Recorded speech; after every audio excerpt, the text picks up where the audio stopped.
gracias a nuestros patrocinadores, Oximesa, Nippon Gases y Abbott, y muchas gracias a todos ustedes por acompañarnos en viernes e inicio de las vacaciones de verano para mucho. Cerramos el curso con este primer café, último de la temporada y a los pocos días de celebrar nuestra tercera gala con los premios Latido. Ha sido duro el camino de estos 3 años porque somos libres e independientes. Y siempre me preguntan cuánto cobráis por dar un premio. Nada. Nosotros no cobramos por dar premios. Nosotros los regalamos y, de hecho, alguna farmacéutica que no colabora con nosotros ha obtenido el premio este año en nuestro reconocimiento. Hay un jurado, Ana Pastor, gente muy contrastada en el mundo de la sanidad, y lo único que haremos es trabajar, contar historias y ganar la confianza de todos ustedes, y creo que lo hemos conseguido en estos 3 años. Hoy nuestro invitado, ya lo ven, Alejandro Vázquez, consejero de Sanidad de Castilla y León, como diría Luis del Val en su vida de soltero, nefrólogo. Bienvenido a su casa, de nuevo.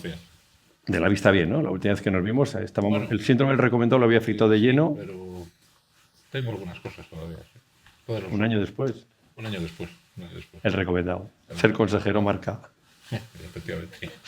Bueno, no puedo reprimirme y vamos a hablar de política, que nos va a llevar a la sanidad. Qué remedio, ¿no? Qué remedio. Sobre todo porque usted llegó antes a la política que a la consejería, sí. Ha sido portavoz de Sanidad en las Cortes de Castilla y León, y le preguntarán todos sus amigos y conocidos, ¿y esto cuánto va a durar esta legislatura? Porque claro, tenemos entre los jueces a la mujer del presidente, el hermano, el fiscal general del Estado, 2 secretarios de organización, vamos a la OTAN, firmamos una cosa y decimos que vamos a cumplir, nos enfrentamos a Israel, a nuestros aliados, y todo parece que cada día una cosa más. Se registra el Ministerio de Transportes, ADIF. ¿Esto cuándo va a acabar? ¿Hasta cuándo va a durar? Es increíble, ¿verdad? Bueno, en un país democrático no pasa. Claro, en este sí. Es que a lo mejor hay que plantearse qué tipo de país tenemos. Porque en un país democrático es muy difícil que ni siquiera con una sola de estas cosas que dice usted que dice que ha sucedido, un gobierno, y yo recuerdo Portugal, un gobierno socialista de Costa, y simplemente con una insinuación de un asunto raro, dimitió, como es lógico. ¿Cuánto va a durar esto? Yo creo que poco. Porque, hombre, yo creo que, aunque este señor escribió el manual de resiliencia o de resistencia, yo creo que la resistencia, incluso en los metales más tenaces, hay un momento que se parten, y yo creo que ya está muy próximo al punto de torsión. Hoy está en todos los periódicos, la radio, las televisiones, la ley de amnistía, donde antes era no, ahora sí, y cabe todo. Cabe todo lo que no está escrito en la Constitución, como no está escrito, pues vale, ¿no? Yo no soy jurista, pero me parece una interpretación muy peligrosa de aquello que no está escrito en contra, puede ser a favor. Yo creo que este país, que dio un ejemplo hace ya en el año 78 de lo que es una Constitución que nos amparó a todos los de ese momento, realmente este análisis, esta interpretación de la Constitución me parece muy peligrosa. Se dice hoy, de hecho el presidente del Partido Popular, que esto es el mayor escándalo de corrupción política en España en la historia de la democracia. Lo dice mi presidente del partido, ¿qué voy a decir yo? Pero vamos, pienso que tiene toda la razón. Vamos a dejar ya la política nacional, aunque volveremos a ella directa e indirectamente, porque, vistas así las cosas, tal y como está la política, unas elecciones a medio plazo, corto, menos de 2 años, en el peor de los casos menos de 2 años, la sanidad, yo pienso, y no sé si usted lo comparte, que va a ser uno de los caballos de batalla de la campaña política. ¿Por qué? Porque es donde, bueno, es un campo libre, donde cada cual va a poder decir lo que quiere y nadie va a poder acusar a nadie de corrupción política de la que estamos hablando, que es llevarse dinero los secretarios de organización y las fiscales que están ahí, los jueces, en plena batalla política. ¿Usted cree que la sanidad va a ser, de hecho, la gran batalla política de las próximas elecciones autonómicas y nacionales? Estoy totalmente de acuerdo. La sanidad, en primer lugar, es un tema, una materia de máximo interés para las personas. Es decir, todos en algún momento de nuestra vida, incluso algunos varias veces continuadas, hacemos uso de la sanidad, desde antes de nacer hasta incluso después de la muerte. Y claro, eso es un tema que a la sociedad le interesa. Y luego tiene otra característica importante la sanidad hoy en día, y es que se ha convertido en un campo de batalla político, es decir, ha perdido esa parte de consenso, de técnica, de analizar los problemas desde un prisma realmente de eficacia, de eficiencia, y se ha convertido en un arma arrojadiza política de unos partidos contra otros. Por lo tanto, se dan todas las condiciones necesarias para que en la próxima campaña electoral, nosotros ya estamos en una situación prácticamente preelectoral, puesto que nuestra legislatura tenemos previsto hacer elecciones en marzo del año 26, que es cuando acaba la legislatura, pues prácticamente ya asistimos en el Parlamento y en la calle a una absoluta partidificación del tema sanitario. Eso va a empeorar las condiciones de la sanidad, porque cuando uno es el pim pam pum, al final todo el mundo se refugia y van a lanzar piedras. Usted intentó incluso un pacto. Se habla mucho de los pactos de la sanidad, que en este país es imposible. Vaya, está muy bien hablar de ello, pero no vale para nada. En este país hace unos años era posible, hoy en día es absolutamente imposible, porque precisamente la sanidad ha adquirido esa condición de utilizarse como arma arrojadiza de esa política. Y eso que hablamos tanto del Consejo Interterritorial, en el que, ahora vamos a hablar de ello, en el que nos sentamos unos y otros de un color y otro, pues realmente los problemas son los mismos. Los problemas que tiene el sistema sanitario español son igual. Gobierne el Partido Popular en la comunidad, gobierna el Partido Socialista, por lo tanto, si los problemas son los mismos, las respuestas son las mismas. Pero la partidificación, no la política, la sanidad tiene un componente político que es diferente en unos partidos que otros, pero lo que no puede ser nunca es un arma arrojadiza política. Pues lo va a ser. Voy a hablarle de Koldo y de Ábalos y las mascarillas, quedan todavía que hablar. La presidenta del Congreso, que fue presidenta de la Comunidad de Baleares, acusa al PP ni más ni menos de traspasar con esta denuncia todas las líneas rojas. Pero la verdad es que se compró mascarillas que no se usaron y hay un sobrecoste. Esto va a volver y va a entrar en la vía política otra vez, las mascarillas en todas las comunidades. Claro, es que, se compró unas mascarillas, en el caso de Baleares parece ser, que no cumplían con las condiciones y a un precio muy alto. Si decir eso es traspasar las líneas políticas, claro, es el relativismo que utilizan y que se utiliza cuando el Partido Socialista hace lo que no tiene que hacer, debería ser del mismo calibre que es cuando el Partido Popular hizo lo que no quería hacer. Por cierto, de cara a las próximas campañas electorales, que ya están en pre-campaña, lo que está pasando a nivel nacional se supone que va a favorecer los intereses de ayuntamientos y Comunidad Autónoma de Castilla y León.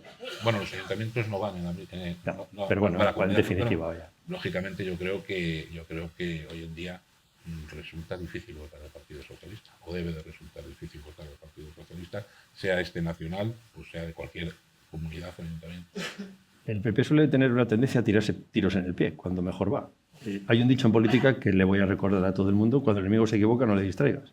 Hace 48 horas el presidente de Andalucía, Moreno Bonilla, decía: no estoy satisfecho a pesar del esfuerzo económico que hemos hecho quitando dinero de otros sitios en el capítulo sanitario. A pesar de nuestros esfuerzos, no hemos conseguido que en algunos sectores demos lo que teníamos que dar y me siento frustrado. Si su presidente dice algo así, ¿cuál sería su reflexión? Pues sí. Hay la impresión de que alguien lo ha hecho mal. Vamos a ver, si mi presidente me dice eso, yo inmediatamente pongo mi cargo a su disposición. Me ha dado un titular estupendo. No, evidentemente, es decir, si el presidente en público me dice que no está, que está frustrado por el resultado de la sanidad, y entiendo que el responsable de la sanidad soy yo, no tengo más que poner el cargo a su disposición. ¿Y usted por qué cree que ha dicho eso Moreno Bonilla? Luego voy a entrar en algún detalle de la sanidad. No lo sé, pero realmente el tema de la gestión sanitaria hoy en día es un tema muy complicado y que a veces es difícil hacer entender al gobierno, al presidente y al resto del gobierno, el por qué se toman alguna serie de medidas que parecen exageradas en algún momento dado, pero que es la única manera, tal y como está ahora mismo. La situación de la sanidad, tanto en factor humano, como en tecnología, como en fármacos, como en infraestructuras o como en medicina personalizada de precisión. Es decir, hay que tomar una serie de medidas que a veces son difíciles de entender de un gobierno y es necesario. Yo tengo mucha suerte con mi presidente, que comprende muy bien la situación. Y, hombre, no sé qué piensa, no lo ha dicho en público, en privado a mí tampoco me lo ha dicho, pero vamos, yo creo que entiende bien y ha hecho una gran apuesta, y de hecho ahí están los números en cuanto a presupuesto, de cómo se ha manejado el presupuesto en sanidad con el presidente Mañueco. Pues yo creo que o él tiene una especial sensibilidad y entonces a lo mejor entiende que los resultados a veces no llegan tan pronto como pensamos. La situación de Andalucía cuando Moreno Bonilla cogió la responsabilidad del gobierno en sanidad era muy mala. Hoy en día es mejor. A lo mejor él pensaba que era más fácil transformar el sistema y llegar a unos resultados. Y en sanidad los que estamos dentro sabemos que eso es muy difícil. El hacer cambios en sanidad, que los cambios se noten, es muy complicado. Se le nota que es un político de raza. Sí. Porque si hubiera buscado un argumento hubiera dicho que mis problemas de la sanidad de ahora son de los que me dejaron atrás. No. Bueno, Yo, Bueno, en este caso es que María José Montero vuelve a hacer la campaña claro, y el propio presidente ha dicho que va a embarrar la sanidad. claro, no, es que la sanidad es el caballo de batalla político en este momento, es lo más sensible para la población y lo más fácil de embarrar, porque nosotros hacemos 30 millones de actos al año, de actos médicos en Castilla y León. ¿Cómo no te van a salir 1000 actos mal o con queja del usuario? Y hoy en día se hace categoría de general a la queja particular, entonces es muy fácil lanzar piedras al que está gestionando la sanidad. Yo, por criticar a Moreno Bonilla, si está frustrado, lo que tiene que hacer es cesar a su consejera. Y dicho esto, le diría algo así. Hace 2 semanas entrevisté... Yo creo que es más fácil que el consejero dimita. Por si acaso. Sí. Hace unos días tuve oportunidad de entrevistar en Sevilla a la consejera de Andalucía y me sorprendió que dijo que ella apuesta abiertamente por despolitizar la administración de la sanidad y a recuperar gente que estaba también en el gobierno del PSOE. Caso único en la historia de la humanidad en este país. Yo creo que por ahí pueden venir los tiros también, ¿no? Yo sí, vamos a ver, O sea, el cese todavía de Manolo Molina en el Virgen del Rocío, que lo había hecho muy bien, le sustituye a la que había sustituido el Manolo Molina. Esto solo lo hace el PP. A veces a veces hacemos cosas un poco raras. Extrañas. Sí. Además, yo intento no hacerlas. Bueno, vamos a quitarnos de este jardín. No, bueno.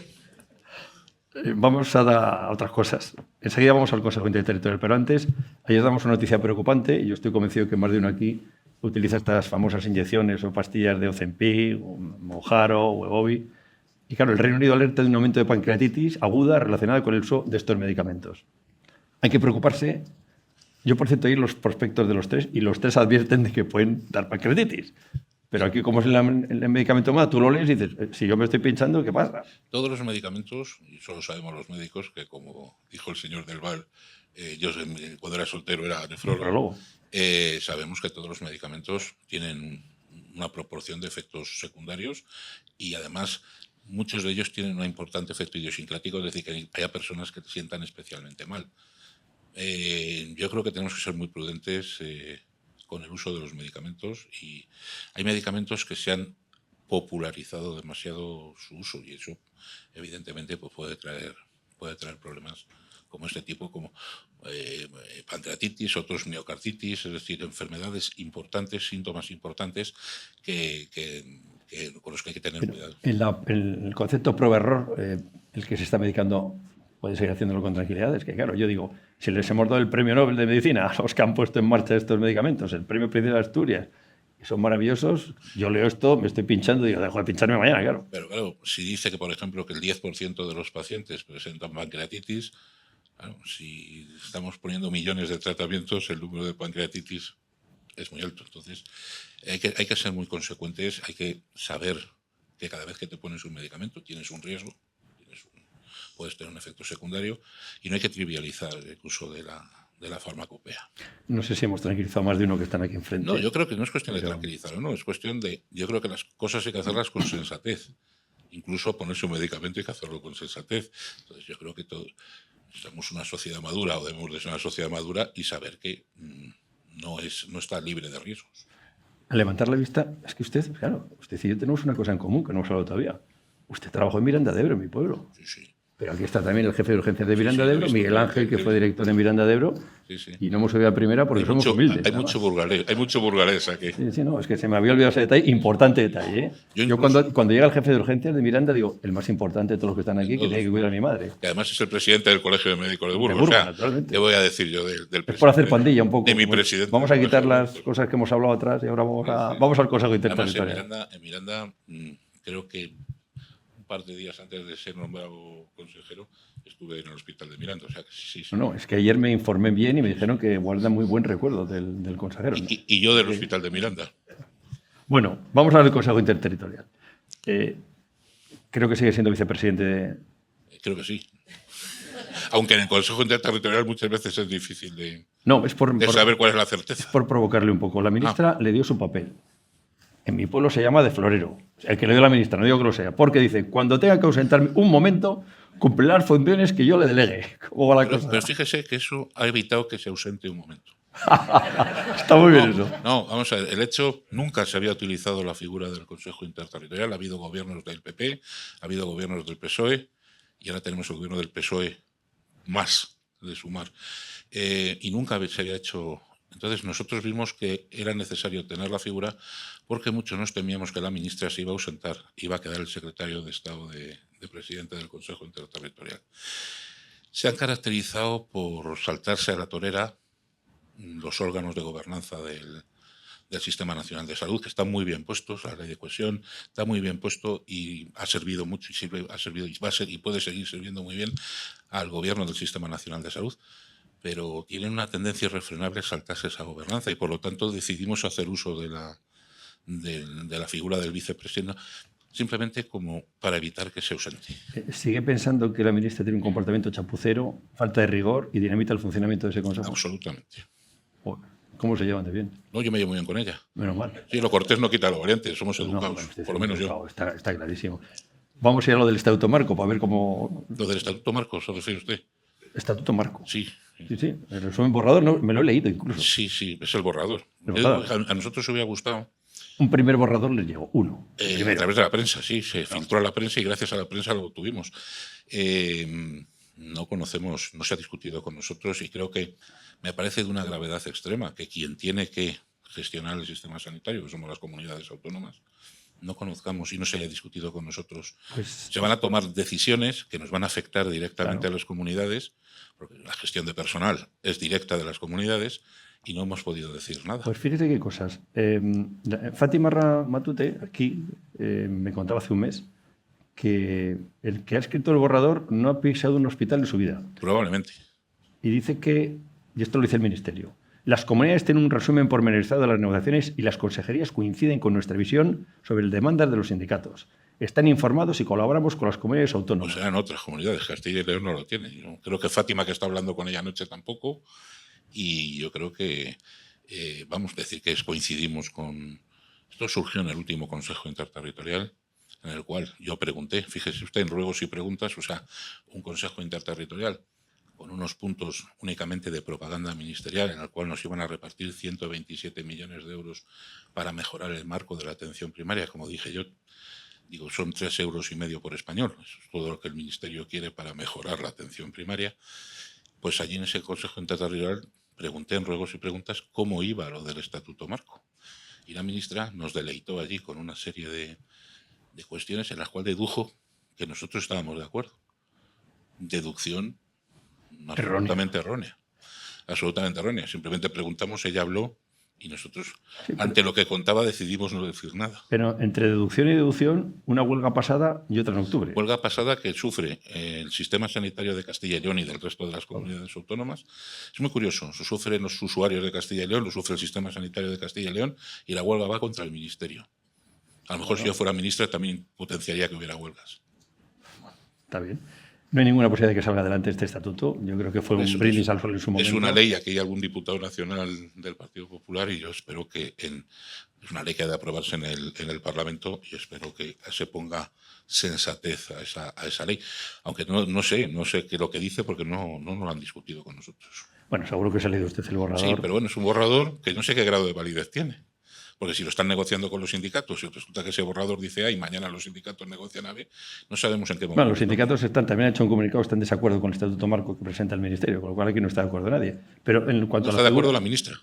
Bueno, ni la ministra, ni los sindicatos, ni ustedes con la ministra, efectivamente. Está de acuerdo la ministra. Pero hay cosas que han surgido, la famosa incompatibilidad de la pública con la privada, que con todos mis respetos, un médico cuando acabe su turno, un enfermero, podrá trabajar donde le dé la gana, o se podrá irse al fútbol o podrá irse a jugar al tenis. ¿vale? Pero es que además tiene un riesgo, eso que está muy bien desde el punto de vista teórico en un Estado totalitario, en un totalitarismo, tiene un problema grave para el sistema sanitario. Nosotros tenemos ahora mismo la mayor parte de los mejores médicos del sistema.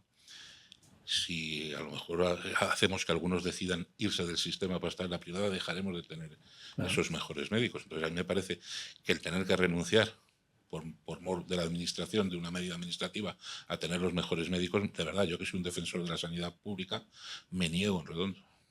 Independientemente de que esté o no el estatuto, el papel del médico, el liderazgo de los médicos en el proceso asistencial, ¿cómo lo resolvería usted?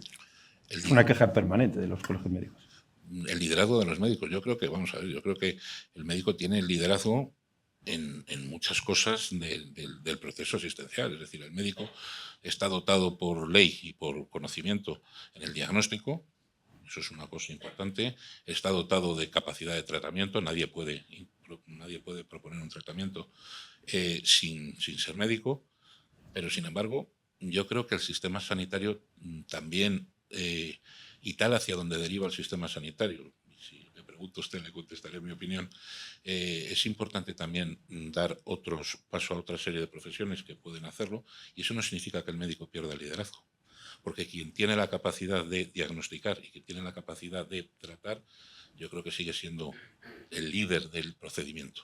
Lo que pasa es que la sociedad ha evolucionado, los enfermos han evolucionado, hemos pasado de tener unos enfermos agudos a tener unos enfermos crónicos que requieren más cuidado que diagnóstico y tratamiento, pero siempre el médico estará al final de la pirámide diciendo hágase esto o hágase lo otro. O sea, yo creo que no se pierde liderazgo. El médico no tiene por qué perder liderazgo. Enseguida hablamos de dinero, de la dispersión geográfica, de la cronicidad, de todas estas cosas que son en su día a día, pero prefiero sobrevolar un poco todavía eso. A su disposición. Le he escuchado a usted el otro día hablar de la cogobernanza del sistema.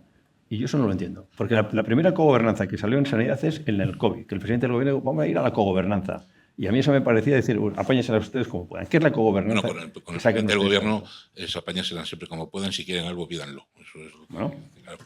Entonces, pero vamos a ver, la Ley de Cohesión del Sistema Nacional de Salud dice lo que dice, establece los órganos que establece al Ministerio una labor de cohesión y de coordinación del Sistema Nacional de Salud, y evidentemente dice que los que estamos en los servicios de salud, los que tenemos las comunidades autónomas, somos los que realmente hacemos efectivo ese gobierno del sistema. Pero las 17 comunidades y ciudades autónomas necesitamos una coordinación general. Tenemos algunas partes comunes del sistema, como puede ser, por ejemplo, la salud pública, como pueden ser, pues eso, el estatuto marco. Es decir, hay una serie de cuestiones comunes al sistema donde el Ministerio debe de ejercer el liderazgo y hacer la cogobernanza, es decir, pedirnos esa participación, esa opinión para sacar una ley en mejor situación de la que van a llevar al Parlamento, si es que la llevan. Bueno, es complicado, pero el sistema ha funcionado con gobiernos del Partido Popular y con gobiernos del Partido Socialista en los últimos casi 40 años. Y últimamente, el último gobierno, eso que hemos tenido grandes dificultades, sobre todo por el ninguneo que hace al máximo órgano, que es el Pleno del Consejo Interterritorial, donde, por desgracia para la ministra, está en minoría. Pero es que incluso está en minoría con los del Partido Socialista. Es decir, es ella sola contra todos. Y eso es lo que no puede ser. Por cierto, según estaba hablando, se me han ocurrido muchísimas cosas. Dinero, sostenibilidad, eficacia, digitalización, para atender a la... Vamos a hablar de todo ello, pero vamos a empezar por lo elemental. Hemos estrenado el verano, problemas que se repiten una y otra vez, la falta de médicos, y ya puestos en algunas especialidades, falta de médicos durante todo el año. ¿Qué plan tiene usted en su comunidad por su extensión, por la cronicidad, por el envejecimiento? Si alguien se pone enfermo, tiene acceso a un médico, porque el otro día he escuchado al consejero de Cantabria, César Pascual, que le conocemos todos, pregunta parlamentaria, ¿cuántos médicos va a contratar este verano? Respuesta de César Pascual, ninguno. Es que César es muy cántabro. Claro. Yo contestaría los que pueda. Bueno, entonces la diplomacia y la política. No, es que somos castellanos y a lo mejor los que pueda. Es decir, ¿cuántos debería contratar? De luego más de los que puedo contratar, porque ahora mismo en Castilla y León es prácticamente muy difícil, no voy a decir que imposible, hacer una sustitución adecuada de las... No voy a decir que se sustituyan todos los médicos, nunca se ha hecho, incluso cuando había abundancia de médicos, pero sí una sustitución adecuada de las vacaciones, porque no hay médicos de medicina familiar y comunitaria en las bolsas de empleo. Es decir, nosotros ahora, cuando salga la promoción de médicos formados en Castilla y León, volvemos a sacar una nueva edición del plan de fidelización, en el cual ofrecemos puestos a los 157 médicos de familia que terminan la especialidad en Castilla y León para que puedan trabajar en el territorio. De esos algunos se quedan, otros no se quedan, igual que a los que se prolongan voluntariamente en el servicio activo. Desde que hemos abierto la medida, casi 500 médicos se han prolongado en el servicio activo, de los cuales 240 eran de atención primaria. Y así es lo que estamos haciendo. O sea, ¿tendremos que cerrar este verano algún ambulatorio en algún pueblo? Podemos tener dificultades en asistir con la periodicidad que asistimos en invierno a algún consultorio local. Tenemos en cuenta que nosotros tenemos 247 centros de salud para 2.300.000, 300 y pico mil habitantes, y hay una comunidad querida y hermana nuestra que con 5.700.000 habitantes tiene 240 centros de salud. Es decir, tiene menos centros de salud. Nuestra dispersión nos lleva a tener un sistema sanitario, una atención primaria muy extenso, muy amplio y con mucha necesidad de médico y enfermera. Y eso, en una situación de escasez de médicos, dificulta tremendamente el poder dar la asistencia sanitaria igual en invierno que en verano, porque no hay posibilidad de sustituir, pero va a haber asistencia en todos los centros de salud de la comunidad. Yo soy de Miranda de Ebro, castellano-leonés, y no es por usted ni por nada, ¿eh? A mí me da la impresión de que los castellano-leoneses somos siempre ciudadanos de segunda. No protestamos. Cuando hay un problema de dinero nos dan menos porque estamos ahí. Ya, pero no nos hacen mucho caso. Chillan menos. Ya, pero si fuéramos vascos o catalanes nos darían más. Y a los castellanos parece que estamos en el furgón de cola. Pero eso es anecdótico para lo que le voy a contar. Hablo de los médicos, de la fidelización de los médicos. A mí el compadreo ese de quitarse unas comidas a otros médicos me parece un mercado persa. Es un mercado. Ya, pero me imagino que usted cuando habla de retener a médicos MIR será a base de dinero, formación y ojo, porque los chicos jóvenes han cambiado la sociedad, han cambiado los chicos jóvenes, eso de la vocación y trabajar 15 horas nanay y nadie se quiere ir a un pueblo. ¿Cómo está solucionando eso? Pues con muchas dificultades. Pero dinero, formación, pues, ¿por qué un chico joven se va a ir a un pueblo? ¿Verdad? Es que la raíz, el problema viene de raíz. Realmente tenemos un sistema MIR que nos da una calidad técnica muy importante, pero que no mide la vocación. Claro. Se quedan fuera de poder acceder a medicina y por tanto se quedan fuera de poder después ser médicos especialistas, personas con a lo mejor no tan alta nota, una buena nota, pero y con una gran vocación. Entonces, evidentemente, para trabajar en muchos sitios la medicina es un trabajo duro. No es un trabajo fácil, es un trabajo que está abierto 24 horas al día, 365 días al año. Es un trabajo en el cual los enfermos pues, dan guerra, entre comillas, lo de dan guerra. Se ponen malos, tienen la mala costumbre los pacientes de ponerse malos y hacerlo el día de Nochebuena y hay que atenderles ese día. Y entonces para eso necesitas vocación. Y realmente el sistema no mide la vocación ahora mismo del médico. Y tenemos un buen ejemplo con lo que sucede con la elección del MIR. Cuando yo tuve la necesidad de presentarme al MIR y elegir, hay una serie de especialidades que eran las que cogían los números unos. Ahora hay dos especialidades muy claras que cogen el número uno, dermatología y cirugía plástica. Más dinero. Eso es. Entonces, eso da idea de cómo está el nivel, o puede dar idea de cómo está el nivel de vocación a la hora de elegir especialidad. Creo recordar además que usted propuso de que no hubiera corte. Sí, le he dado mucha guerra, me han tardado 2 años. Pero yo creo que se ha resuelto Hemos perdido 800 plazas. Pero hemos cubierto toda la de atención primaria este año. Sí, por eso, pero que lo dijimos. Yo llegué en el 22, me acuerdo con Carolina Darias, la primera reunión que tuvimos, lo dije. Prácticamente le entró la risa. Dije, vaya, qué señora más simpática. Le entró la risa. Y bueno, pues ahora han hecho caso y teníamos razón. Ha funcionado. Va a ser aquello que decía Fraga, de que solo aciertan cuando rectifican. Es posible. Claro, estamos hablando de chicos jóvenes, del mundo rural, de las dificultades, pero ya hay herramientas para intentar mejorar todos estos problemas que tenemos. Y estoy hablando de la digitalización. No hablo ni siquiera de la transformación digital, porque hay gente que empieza a comprar el tuntún y para comprar hay que tener formación, hay que tener partida presupuestaria, pues si no todo no nos vale de nada y saber dónde ponemos las cosas. En esa transformación digital, ¿en qué punto se encuentra Castellón? Por ejemplo, la famosa historia clínica única para que pueda uno enfermar en Miranda de Ebro irse a León a hacer una litotripsia, cosa que, por cierto, tampoco entiendo mucho, pero bueno. Vamos a ver, estamos en una fase, nosotros cuando llegamos hace 3 años y 2 meses, empezamos la legislatura, nos encontramos con dos historias clínicas, una de atención primaria y otra de hospital, que estaban enfrentadas, no tenían nada que ver una con otra. Estamos haciendo las adaptaciones, el objetivo nuestro es tener una sola historia clínica, en la cual puedan entrar los médicos de primaria a sus cosas y los médicos de hospital a las suyas, y la información global del paciente y pueda hacerse. Entre tanto, estamos trabajando aprovechando, porque ahora es muy fácil llegar y después de haber hecho una inversión de muchos millones de euros durante unos años para el sistema de primaria y muchos millones de euros durante muchos años para el sistema de hospital, coger y gastarnos muchos millones de euros y poner un sistema nuevo que era mucho más fácil de hacer. Hemos decidido adaptar, es un poco más largo, pero no perdemos lo que hemos invertido o parte de lo que hemos invertido en la historia clínica y estamos bastante cerca de lograr ya el que ambos dos sistemas se integren. Entre tanto, hemos puesto algunas cosas intermedias que facilitan que el médico de primaria y el médico de hospital puedan compartir información, y hemos estado implementando una serie de soluciones, por ejemplo, la anatomía patológica conjunta, el anillo de anatomía patológica, el anillo radiológico, el anillo del laboratorio que estamos instalando, para que toda la información de los pacientes quede ya en la historia clínica. Son procesos largos porque además las organizaciones sanitarias tienen una característica, tienen una enorme resistencia al cambio. Es muy difícil introducir parámetros nuevos, porque si esto lo hacíamos así siempre y va bien, ¿para qué vamos a hacer cosas nuevas? Entonces es difícil, pero vamos avanzando. Lenta, pero seguramente a hacer esa transformación digital. Hoy en día no se puede hacer medicina si no tienes una buena transformación digital. Estaba el otro día con, yo creo, un grupo de directores médicos de hospitales de toda España, y lo que me sorprendía es que algunos decían que cuando hablan de digitalización y de interoperabilidad de los datos, pues hay servicios que no cambian datos en el mismo hospital.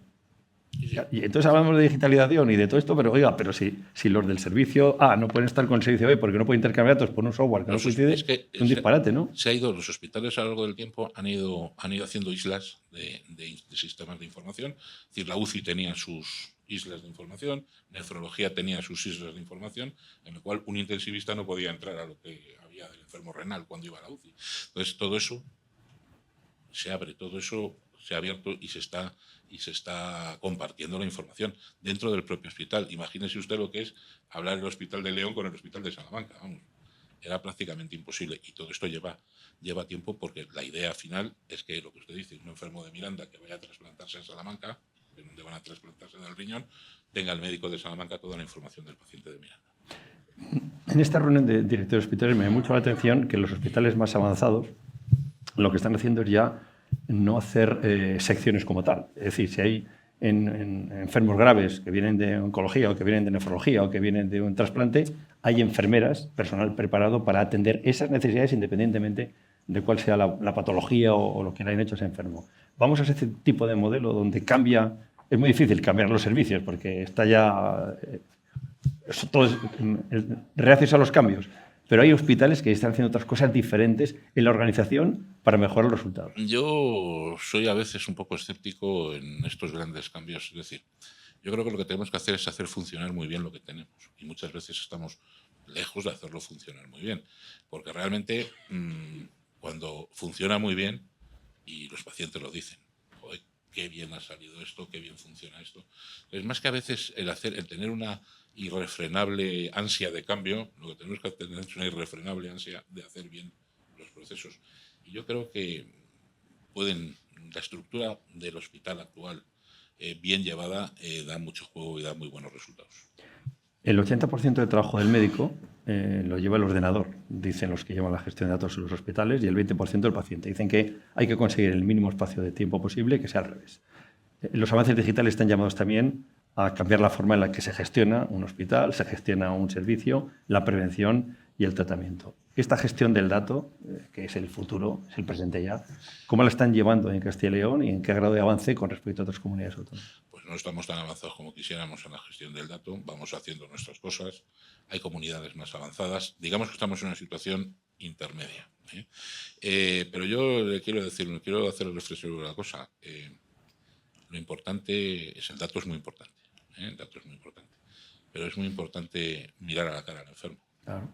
Muy importante dedicarle tiempo al enfermo. Y es muy importante no perder en una medicina cada vez más tecnificada, en una medicina con cada vez más métodos diagnósticos, con medicina personalizada de precisión, con genómica, con estudio del genoma, sigue siendo muy importante mirar a la cara al enfermo, hablar con el enfermo, explicarle lo que tiene y confortar al enfermo. Y es que corremos el riesgo de perder esa cualidad que solamente la pueden dar los médicos y las enfermeras, no la puede dar. La máquina todavía, yo creo que pasarán muchas generaciones hasta que la máquina pueda hacer eso. Nosotros humanizamos la medicina, lo entendemos perfectamente desde la comunicación, pero obviamente las novedades tecnológicas y el avance de la inteligencia artificial y su aplicación. Pero esas novedades tecnológicas tienen que permitir al médico, o sea, hay que hacerlo de tal manera que el médico y la enfermera tengan más tiempo. O sea, la inteligencia artificial, ¿para qué nos puede ayudar? Pues para todo ese trabajo mecánico que hacía el médico y que le quita un tiempo, o la enfermera, pues pueda dedicarle tiempo al paciente. El otro día me preguntó un gerente, ¿tú qué prefieres? ¿Un Doctor House antipático que te cure o uno simpaticísimo que te dé la mano y que te mueras? Dije, hombre, sí, pueden ser los dos, uno de cada mano. No, siempre que el Doctor House cure, porque hay muchas enfermedades que no se curan ni con House, entonces necesitan cuando no se puede curar, eso es tan antiguo como Hipócrates, por lo menos aliviar, ¿no? Entonces, Bueno, eso sí, el ser humano sigue siendo igual 2000 años después. vamos a hablar del código genético y del código postal, que creo que es fundamental las dos cosas. No es lo mismo, lo ha dicho usted, vivir en Miranda de Ebro que en Salamanca. ¿Cómo soluciona usted una A lo comunidad? mejor es mejor vivir en Miranda de Ebro. Sí, pero en el hospital yo prefiero estar, salvo por Joaquín, en el de Salamanca, que tiene más unidades. No hay Joaquines en muchos sitios. Por eso. No, lo digo porque hablamos mucho de equidad en la sanidad. Yo creo que equidad es que todos tengamos las mismas posibilidades de curarnos. Claro, no es lo mismo estar en un sitio que no tener un núcleo rural, lejos de un hospital o cerca. ¿Cómo están ustedes solucionando este problema de la equidad para que todo el mundo en Castilla y León se sienta un ciudadano de primera? Vamos a ver, nosotros estamos intentando el tema de las referencias, es decir, vamos a ver, no es posible tener un hospital como el de Salamanca, no ya de Miranda, a lo mejor ni en Burgos, que tiene un buen hospital, o en León, que tiene un buen hospital, o en Valladolid.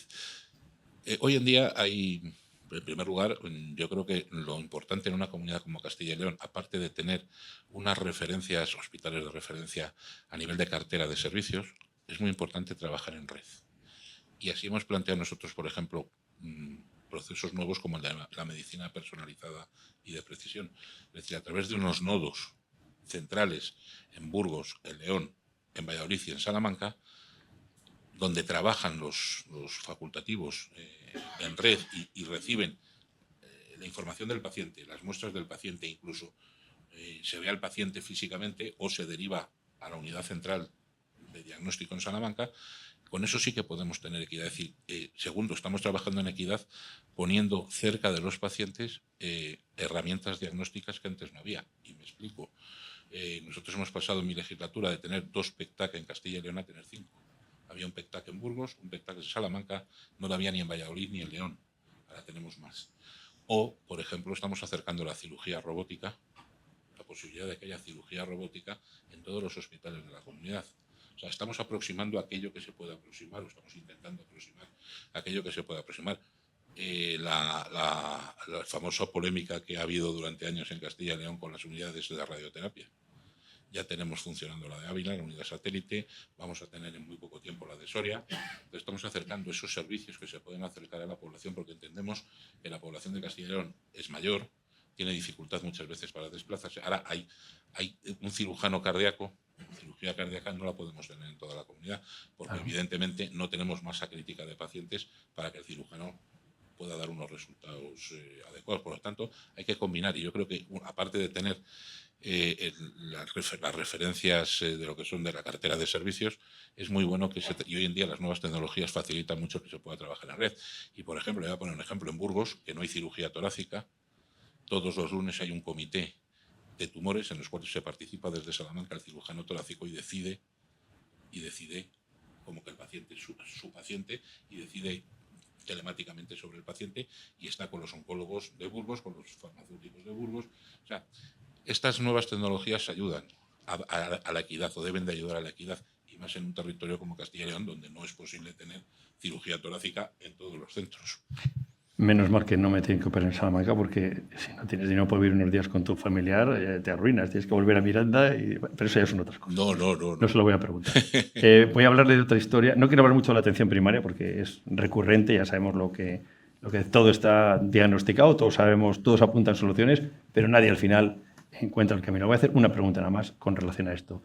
Ante el envejecimiento de la población, la cronicidad, los nuevos desafíos, la atención primaria tiene que parar un poco esa avalancha de enfermos crónicos que en Castilla y León, además por las distancias y por las condiciones de envejecimiento, se dan. ¿Se puede dotar mejor a la atención primaria? Por ejemplo, las famosas peticiones que dicen los ecógrafos, que lo hagan de atención primaria y no tengan que derivarlo a un hospital. Otras pruebas que podrían agilizar el sistema de atención a los pacientes que se muestran reacios. Los radiólogos dicen, no, que venga al hospital, que les vamos a sacar el ecógrafo. Es decir, todos estos pequeños problemas, que son pequeños problemas, pero para el paciente son grandes problemas, que no sé si es de buena voluntad o si puede avanzar un poquito en solucionar el día a día de la atención primaria. Yo creo que la atención primaria tiene una parte, aparte por supuesto, de mejorar la capacidad diagnóstica, y nosotros tenemos en bastantes centros de salud de la comunidad por sobre todo, además por la dispersión y que es difícil mandar a los pacientes a veces al hospital de referencias. Tenemos una buena carga de ecógrafos, tenemos una buena carga de retinógrafos para el fondo de ojo, para el paciente diabético, es decir, tenemos creo que una buena tecnología. Tienen acceso a una amplia gama de pruebas diagnósticas a nivel analítico, es decir, que sí que hay que trabajar por mejorar la capacidad diagnóstica del médico de atención primaria, por supuesto, pero hay que trabajar en otra cosa muy importante si queremos evitar la cronicidad. Sobre todo, la medicina familiar es medicina familiar y comunitaria. En esa parte de la comunitaria que por muchos motivos no se ha hecho efecto, es donde está precisamente la promoción de la salud, la prevención de la enfermedad y evitar lo que tenemos en Castilla y León. Y le voy a dar 3 datos muy concretos. En Castilla y León somos 2.300.000 habitantes, de los cuales el 17% nuestro de los habitantes de Castilla y León, es decir, 403.000 aproximadamente, son enfermos crónicos complejos o muy complejos. Pero es que de enfermos crónicos de grado 1, de complejidad baja, tenemos 1.600.000. Y solamente hay 308.000 pacientes que no tienen una enfermedad crónica. Vamos, pacientes, personas. Ese es el caballo de batalla, el evitar que pasen a ser enfermos crónicos leves o que el enfermo crónico cambie a ser enfermo crónico grave. Y eso solamente puede hacerse con una parte de la medicina que no lo hacemos. Y que no es tanto el diagnóstico, que es la promoción de la salud y la prevención de la enfermedad. Eso hay que ser muy insistente con ello, porque si no, el sistema sanitario no va a ser sostenible en Castilla y León en muy poco tiempo. Está diciendo muchas cosas, se me ocurrían 1000 preguntas de cada una, pero me quedo con lo último, lo de la sostenibilidad. Claro.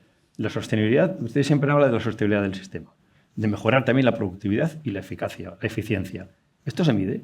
¿Esto se controla? Se mide. ¿Cómo? ¿Cuáles son, digamos, tenemos los indicadores de calidad? Tenemos indicadores de calidad, tenemos indicadores de eficacia, podemos saber cuántas intervenciones quirúrgicas hace cada facultativo, cuántas intervenciones quirúrgicas se hacen por un servicio, cómo se aprovecha el quirófano, cómo se aprovecha las resonancias magnéticas o los TAC, todo eso se sabe. ¿Y eso llevado a la sostenibilidad? ¿Cómo se interpreta? Bueno, pues hay que intentar que el rendimiento de esos aparatos, o el rendimiento, un quirófano es un lugar enormemente caro y complejo, caro de dinero, y que hay que intentar rentabilizar al máximo. Es decir, todas estas cosas sí se conocen.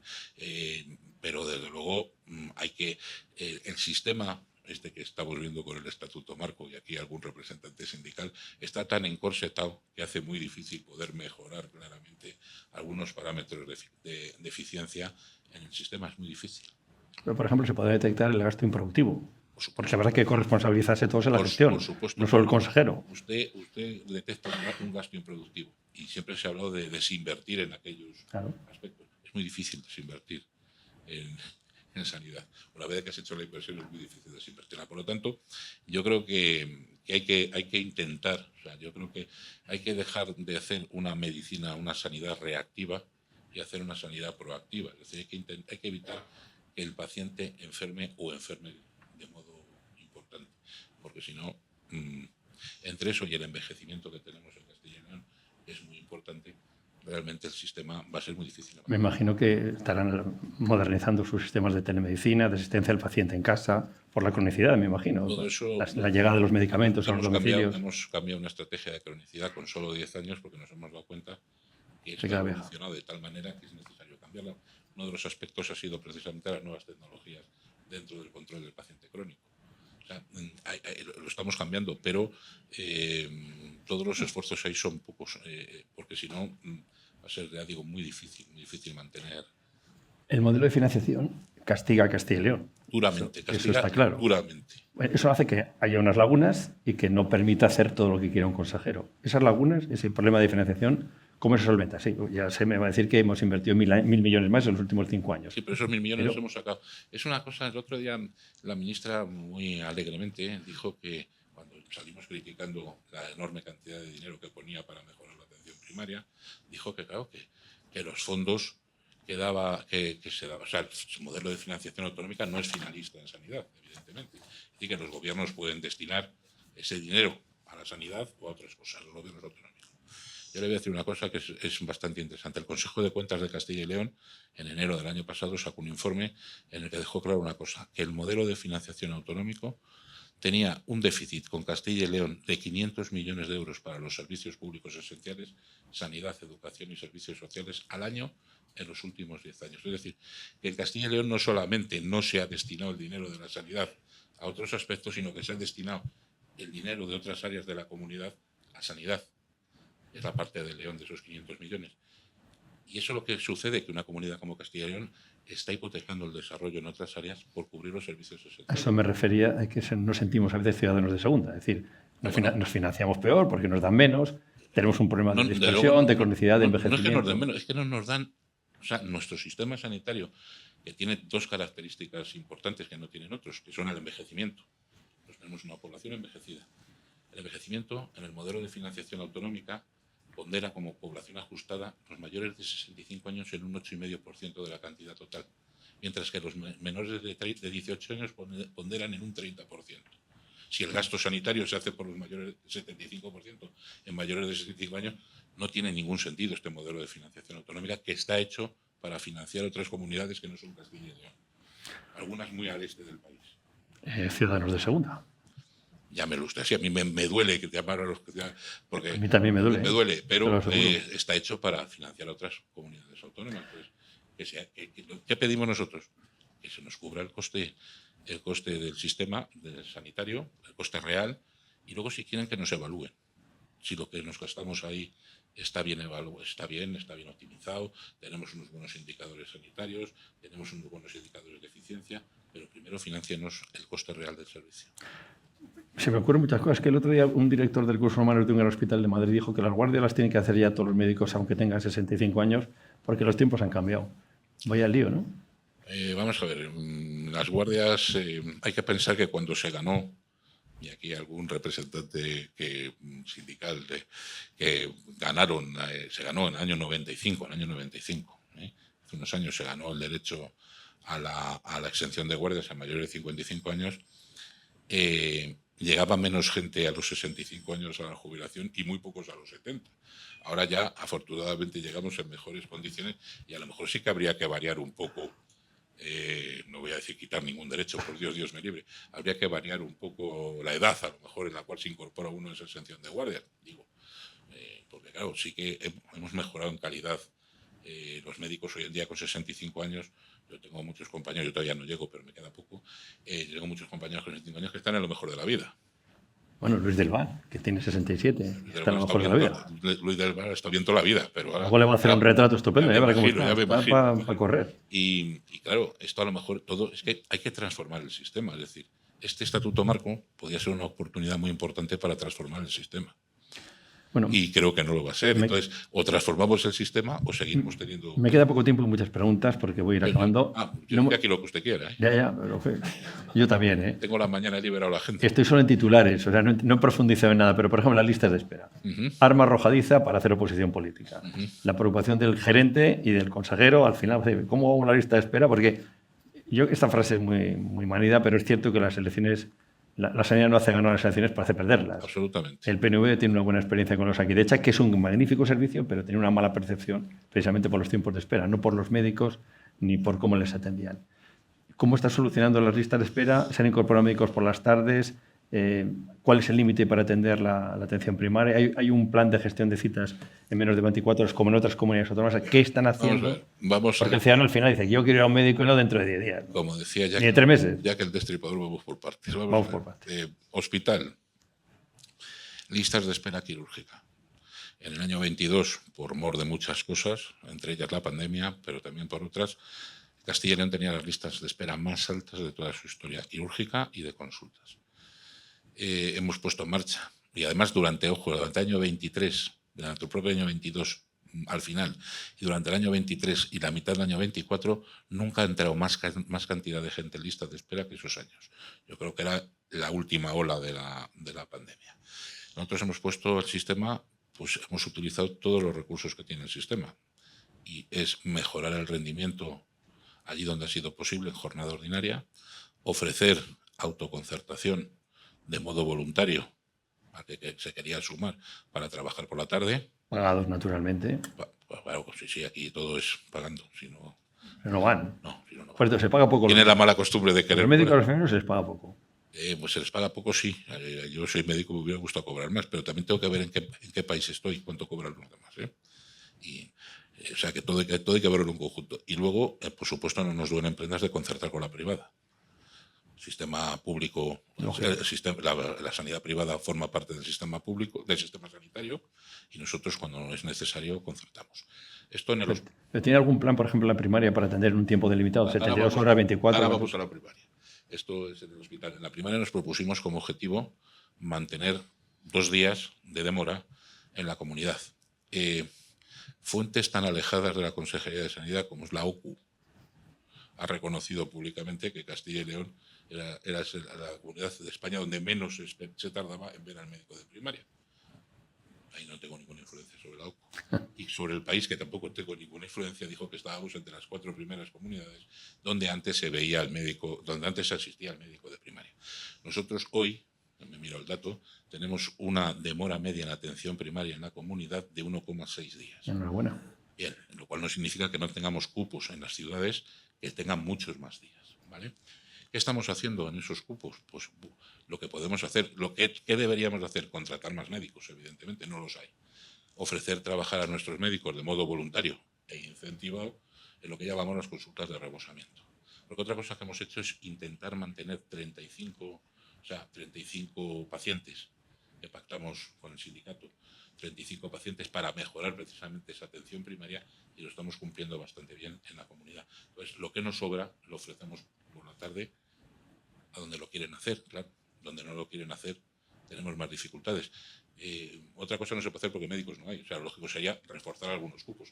Cuando van saliendo las promociones de los residentes, allí donde se nos quedan, vamos aumentando cupos en algunos centros. Pero no podemos ir a la velocidad que quisiéramos porque no hay médicos de medicina familiar y comunitaria. Tengo que terminar, pero tengo 2 discos dedicados que se hacían antes en la radio.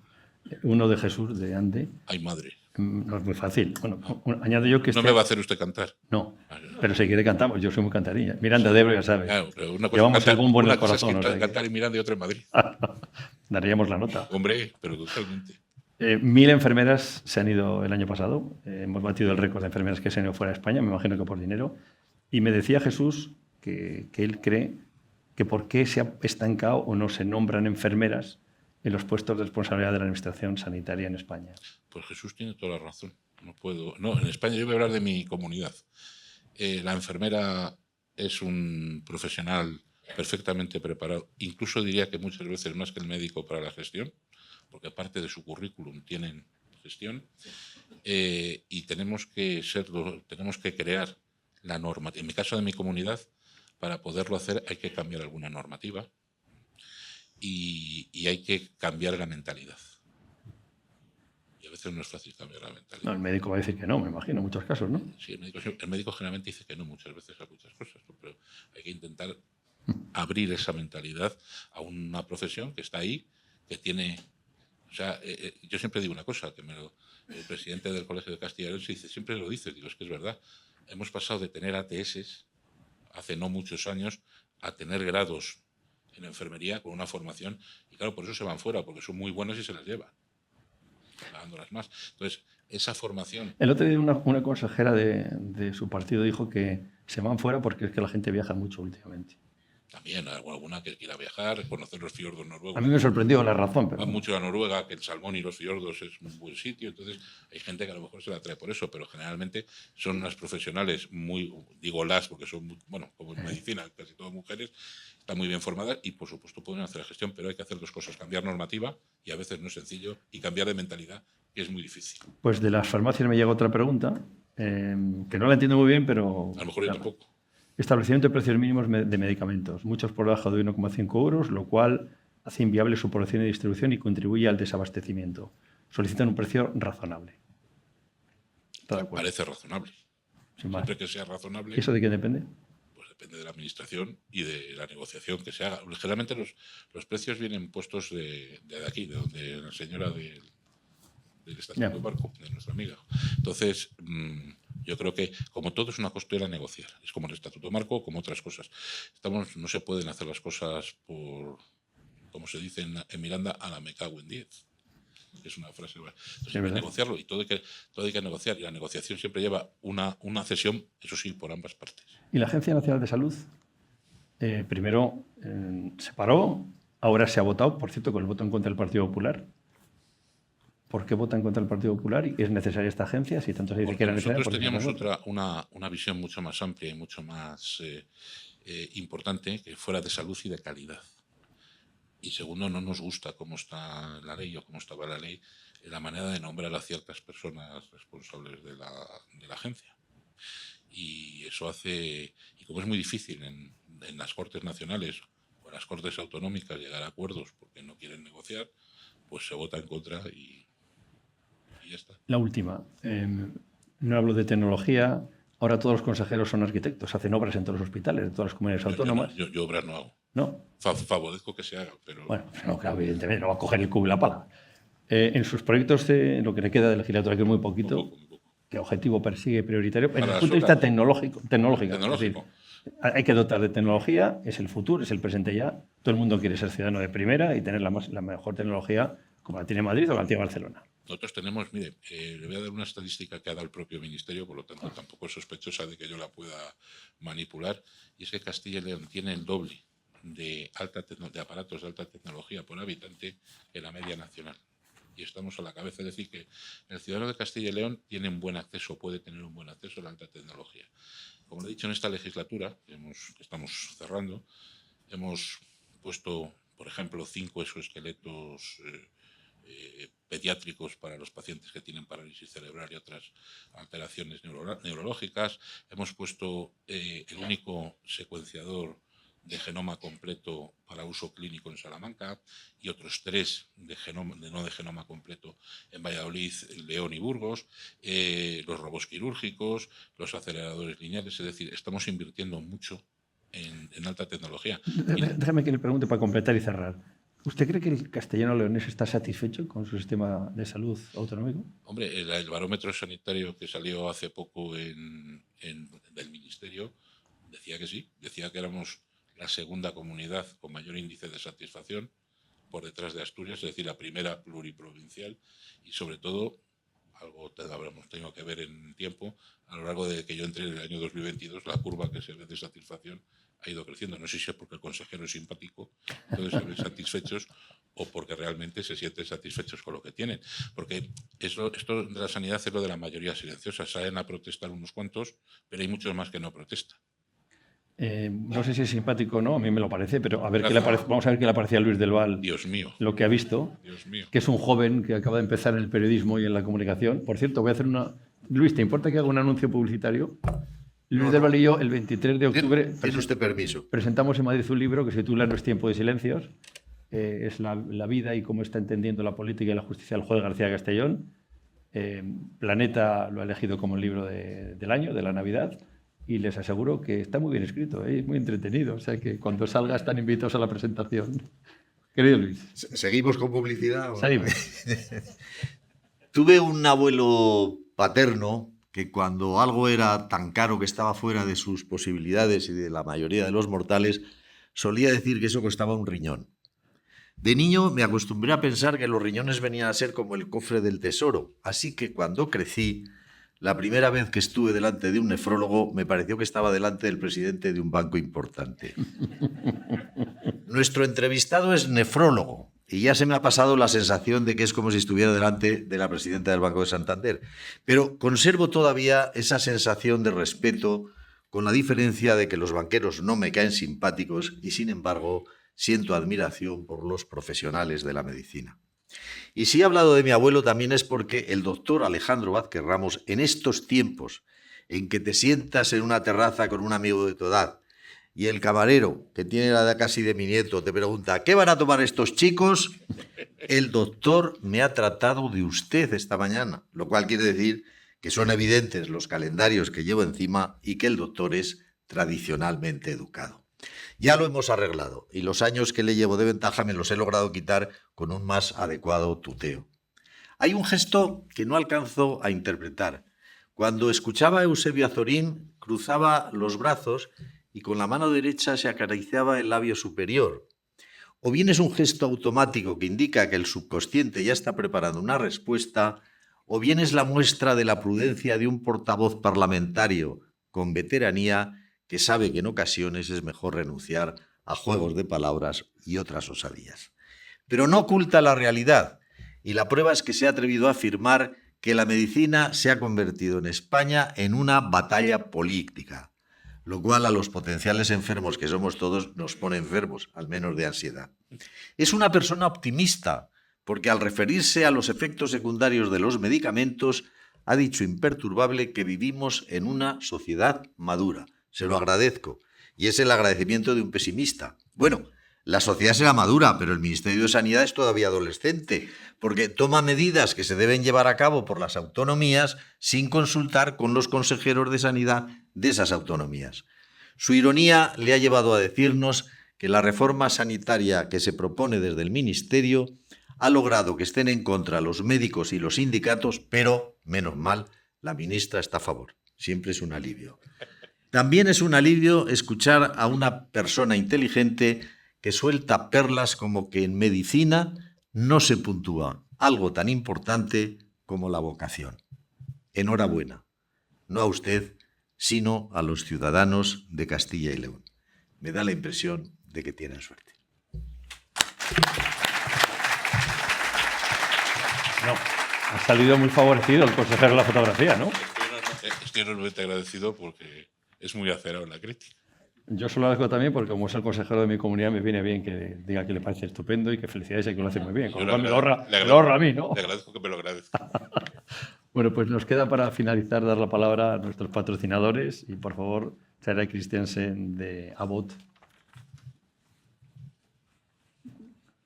Es que con Sara yo tengo ya muchas historias personales porque el AVE nos dejó 15 horas a Luis del Val, a Sara y a mí tirados en Toledo, en la Sierra de Toledo. Eso que es muy frecuente en este país últimamente.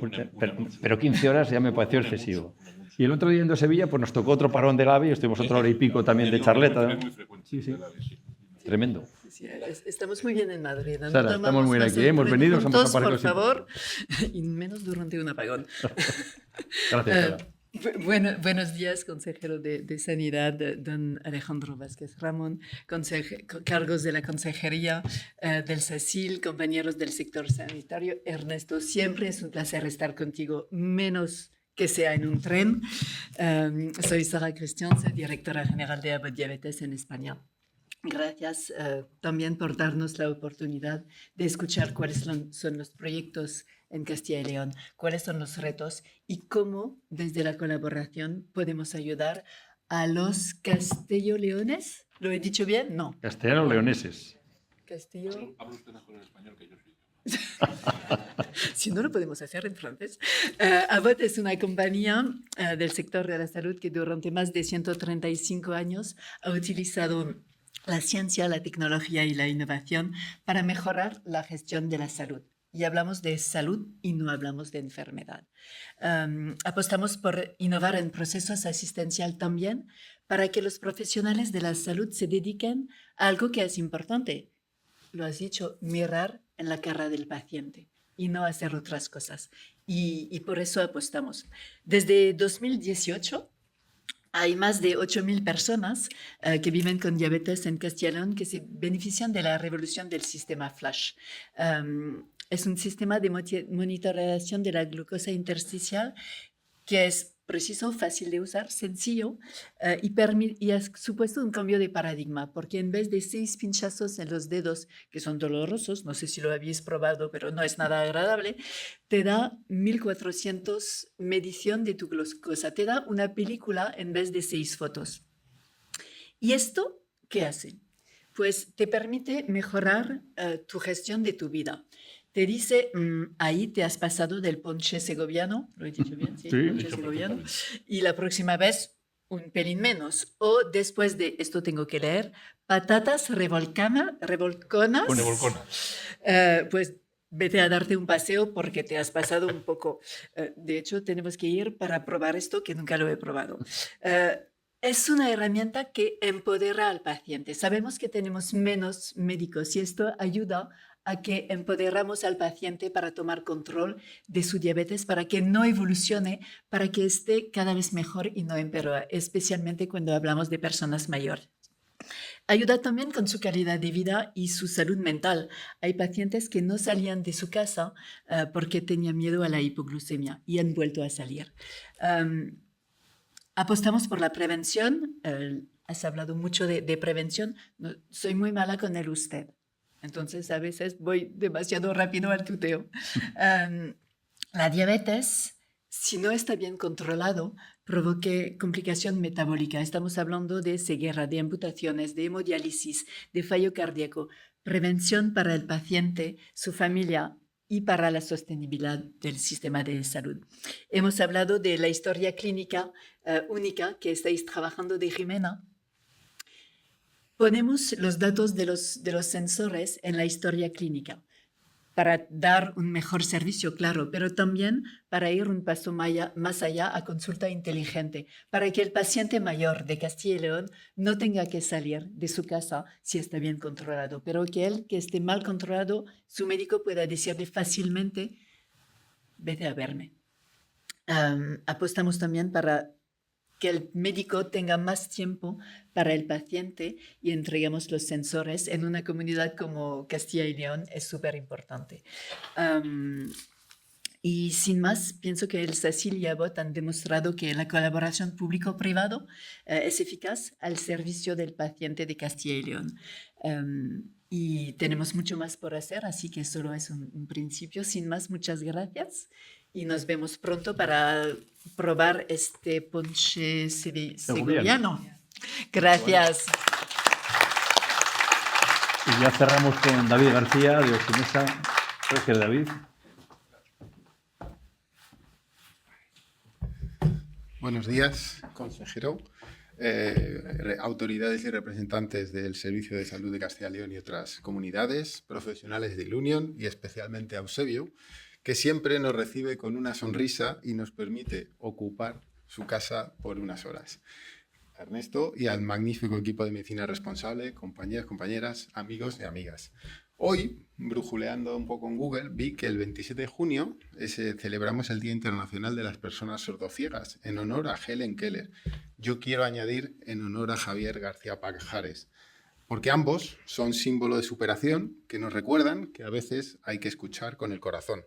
Ambos, una fallecida y otro con Javier, le queda mucho por vivir y para que esas dos montañas que tiene ahora en casa que escalar les vea crecer mucho y saludablemente.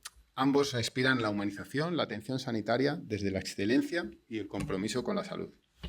En esta misma línea de compromiso, Nippon Gases lleva décadas suministrando gases medicinales en hospitales de Castilla y León, en las provincias de Segovia, Ávila o Valladolid, con un nivel de dedicación y excelencia a la altura de las necesidades de los profesionales del SACIL y de sus pacientes.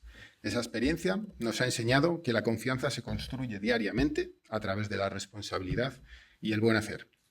En las próximas semanas, Oximesa retomará con más ilusión que nunca la prestación del servicio de terapias respiratorias domiciliarias en esta comunidad. Lo haremos promoviendo un modelo asistencial centrado en el paciente, basado en la atención continua de un equipo multidisciplinar, sanitario y técnico altamente cualificado. Un equipo que con años de experiencia sabe bien el impacto que tiene una atención de calidad en la vida y en cada etapa del viaje de los pacientes, desde la detección hasta la finalización de su tratamiento. Este modelo incorpora la innovación y el uso racional de la tecnología, desde la telemonitorización hasta la inteligencia artificial, que nos permite analizar, detectar precozmente complicaciones y actuar sobre la raíz del problema de manera proactiva. Además, seremos aliados activos del SACIL en la reducción de listas de espera, especialmente en el diagnóstico de la síndrome de la apnea del sueño, con estudios domiciliarios que evitarán demoras y facilitarán el acceso al tratamiento, reduciendo significativamente el número de pruebas hospitalarias, reservándolas solo para aquellos casos con un diagnóstico complejo. Todo ello no sería posible sin una colaboración público-privada, transparente, coordinada y eficaz, como la que permitió durante el reciente apagón eléctrico atender a los pacientes electrodependientes con un número mínimo de incidencias, gracias a la labor conjunta de hospitales, servicios de emergencia, fuerzas de seguridad y proveedores sanitarios. Ese esfuerzo compartido refleja el modelo en el que creemos necesario. Cuando todos remamos en una misma dirección, ganan los pacientes. Por ello, consejeros, amigos y amigas, hoy queremos reafirmar nuestro firme compromiso con Castilla y León, acompañar al sistema sanitario público con profesionalidad, humanidad y responsabilidad, aportando soluciones prácticas para mejorar la salud de las personas que más lo necesitan allí donde sea necesario. Muchas gracias. Muchas gracias, David. Pues iba a felicitar a Javier, pero no porque sea el día de la SOR de ceguera, sino porque se va de vacaciones, que es un motivo mucho más agradable para felicitarte, que disfrutes este verano, que disfruten ustedes, que es nuestro último acto antes de las vacaciones. Y yo ya tengo el traje de baño en la maleta. Qué suerte. Sí, puedo ir a Castilla y León algún día. Y algún día a la playa también. Antes teníamos Santander, que era la playa de Castilla, ya nos lo quitaron hace años. Bueno, Ya no. pero Cantabria está Al lado, es somos hermano. primos hermanos. Sí. Además, César nos recibe muy bien. César, O sea que- Consejero, muchas gracias. Ha sido un placer como siempre. Espero verte pronto otra vez. Gracias.